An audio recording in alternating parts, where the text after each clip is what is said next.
Hi friends, ఈరోజు మనం ఒక స్వీట్ చేసుకుందాం. సో ఆ స్వీట్ ఏంటి అంటే ఖీర్ చేసుకుందాం. ముస్లిమ్స్ ఎలా చేస్తారో తెలుసు కదా, చక్కగా అలా చేసుకుందాం అన్నమాట ఈరోజు. ఓకే, ఫస్ట్ ఒక 2 టేబుల్ స్పూన్స్ గీ తీసుకోవాలి. అది అలా బాండీలో వేసుకొని చక్కగా మొత్తం అలా కరిగేలా చేయాలన్నమాట. సో ఆ తర్వాత కిస్మిస్ అండ్ జీడిపప్పు,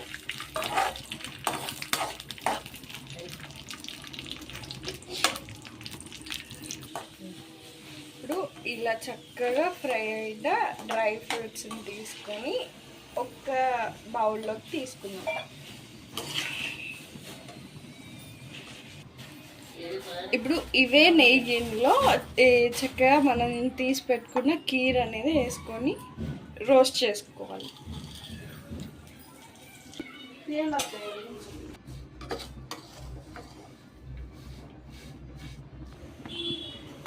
ఇప్పుడు చక్కగా గోల్డెన్ కలర్లో చక్కగా రోస్ట్ అయిన కీర్ని ఒక బౌల్లోకి తీసుకొని సైడ్కి పెట్టుకోవాలి.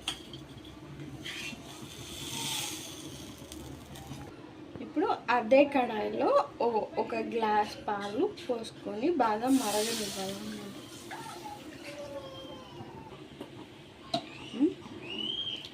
బాగా మరిగిన పాలల్లో అంటే ఇంట్లో వాళ్ళు స్వీట్ కొంచెం తక్కువ తింటారనమాట. సో కాబట్టి నేను స్వీట్ తక్కువ వేస్తున్నాను. మీకు ఎంత క్వాంటిటీలో అంటే మీరు ఎక్కువ తింటే కనుక ఎక్కువ వేసుకోండి, ఓకేనా. నేనైతే బెల్లంతో చేస్తున్నాను, సో కాబట్టి 2 బెల్లం పీసెస్ వేస్తున్నాను. సో అవి కరిగే వరకు అలా చక్కగా నీట్గా ఇలా మిక్స్ చేసుకుంటూ ఉండాలి. సో బెల్లం చక్కగా కలిసిపోయింది కదా పాలల్లో. సో ఇప్పుడు మనం ఫస్ట్ కీర్ వేసుకోవాలన్నమాట.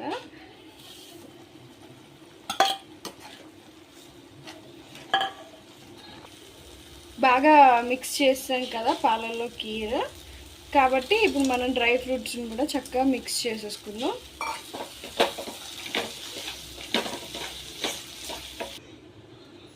చక్కగా ఇంట్లో వాళ్ళు ఇలాగే తింటారనమాట, దగ్గరకు అయిపోయినట్టు. సో అందుకని వాళ్ళ కోసం ఇలా చేశాను. కాబట్టి ఇప్పుడు కీర్ అనేది రెడీ అయిపోయింది. ఇప్పుడు సర్వింగ్ బౌల్లోకి తీసేసుకోవాలి.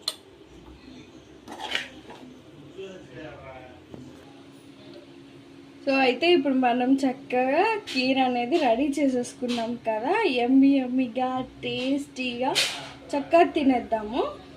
ఓకే, ఈ వీడియో మీకు నచ్చినట్టయితే లైక్ చేయండి, షేర్ చేయండి, సబ్స్క్రైబ్ చేసుకోండి.